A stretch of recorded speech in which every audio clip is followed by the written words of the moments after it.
है आप कहते हैं आचार्य जी कि समय बहुत कम है और काम बहुत बड़ा है।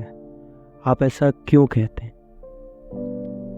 क्योंकि समय बहुत कम है और काम बहुत बड़ा है। तथ्यों का कोई कारण नहीं होता, धारणाओं का कारण हो सकता है, पूर्वाग्रहों का कारण हो सकता है। तथ्यों का क्या कारण है? कुछ नहीं। सूरज रोशनी देता है। क्यों देता है? क्योंकि न्यूक्लियर फ्यूजन चल रहा है। वो क्यों चल रहा है? कोई कुछ बता देगा। अंततः कारण कब तक बताओगे? कारण कुछ नहीं, ऐसा है। समय कम है भाई, किसके पास समय बहुत ज्यादा है? नाम क्या होता? प्रमोद जी कहाँ है? आपने। और मेरे ही पास समय नहीं कम है, आपके पास भी कम है। कौन है भाई जिसके पास बहुत समय है? बताइए, कौन यहां बैठा है जो बिल्कुल भरोसे के साथ कह रहा है कि 2020 पहुंचेगा ही पहुंचेगा? बताए बताए। ये याद रखना होता है। मैं अगर कह रहा हूं समय कम है तो इसका मतलब ये नहीं है कि मुझे कोई प्राणघातक बीमारी हो गई है। वो प्राणघातक बीमारी हम सबको है, उसका नाम है जिंदगी।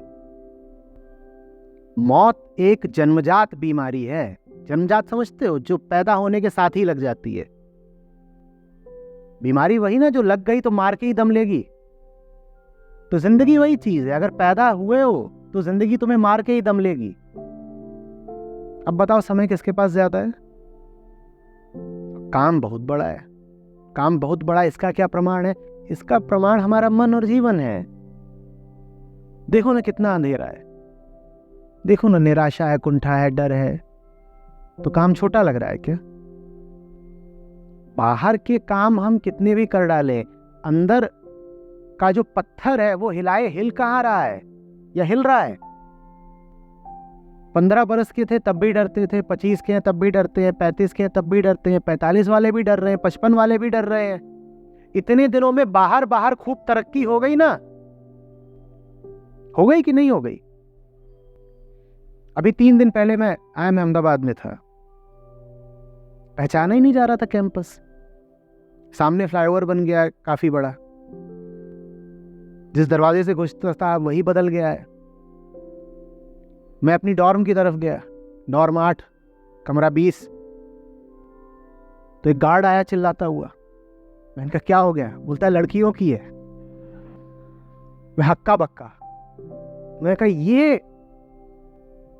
अपराध कैसे कर दिया किसने? ये हमारा छोकरों का, लौंडों का अड्डा हुआ करता था भाई। बोला यही नहीं, ये ऊपर वाली जितनी है ये सब अब लड़कियों की। इतनी लड़कियां आने लगी? बोले हाँ। लड़के भी हैं? बोले उनको नीचे जगह दी गई है, नीचे की डॉर्म्स में रहते हैं। तो गया, पूरा बदल गया था बाहर से मामला। लुई कान प्लाजा है वो वैसे का वैसा है, बाकी बहुत चीजें बदल गई। मैं 16 बरस बाद गया था। फिर फ्लाइट का वक्त था, मैंने कहा यहीं कुछ खा लेते हैं। मेस की तरफ गया, वो भी बदली हुई है, हाईटेक हो गई है। बाहर तमाम तरीके के स्टॉल्स लग गए थे, छोटे छोटे कैफे। उनमें से एक में बैठा, कुछ मंगाया। वहां कुछ छात्र बैठे हुए थे, उनकी बातचीत सुनने लगा। फिर मैंने कहा भीतर का कुछ नहीं बदला बेटा, तुम बिल्कुल हमारे ही जैसे हो। बाहर का कितना भी बदल लो, अंदर अंदर तुम वैसे ही फच्चे हो जैसे हम थे। वही बातें, वही डर, वही लालच, वही उम्मीदें। मैं थोड़ी जासूसी करता रहा, सुन क्या बातें कर रहे हैं। कुछ नहीं, थोड़े शब्द बदल गए, मूल वही है। तेरी ट्रेनिंग कितने लाख की लग रही है? केस तैयार हो गया, मेरे ग्रुप में वो फलाना बड़ी आरजी करता है। आरजी समझ? Relative grading. रिलेटिव ग्रेडिंग का मतलब होता है कि तुम आगे निकलो, इसके लिए दूसरे का पीछे छूटना जरूरी है। तो जिन संस्थाओं में रिलेटिव ग्रेडिंग चलती है वहां यही जरूरी नहीं होता कि तुम आगे निकलो, वहां ये भी जरूरी होता है कि दूसरे को दबाओ। तो कोई आरजी करता है, इसका मतलब होता है कि फलाना दूसरों का काटने में, पत्ता काटने में बहुत लगा रहता है। अभी भी वही आरजी चल रही है। मैंने कहा हाँ, 16 साल बाद सुन आरजी।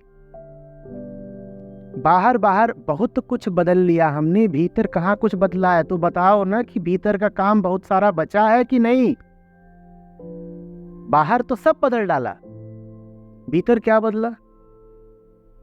और मैं आगाह किए देता हूं, पिछले 4-5 हजार साल में कुछ नहीं बदला है भीतर का। आपके पास जीने के लिए कितने साल हैं? 4-5 हजार साल में कुछ नहीं बदला भीतर का। आदमी वैसे ही जंगली का जंगली है। तो आपके पास ये जो 10-20 साल है, उनमें आप क्या कर डालोगे? आपको जरा भी बेचैनी नहीं हो रही? आपको जरा भी खौफ नहीं उठ रहा कि समय इतना कम है, काम इतना बड़ा है? बोलिए।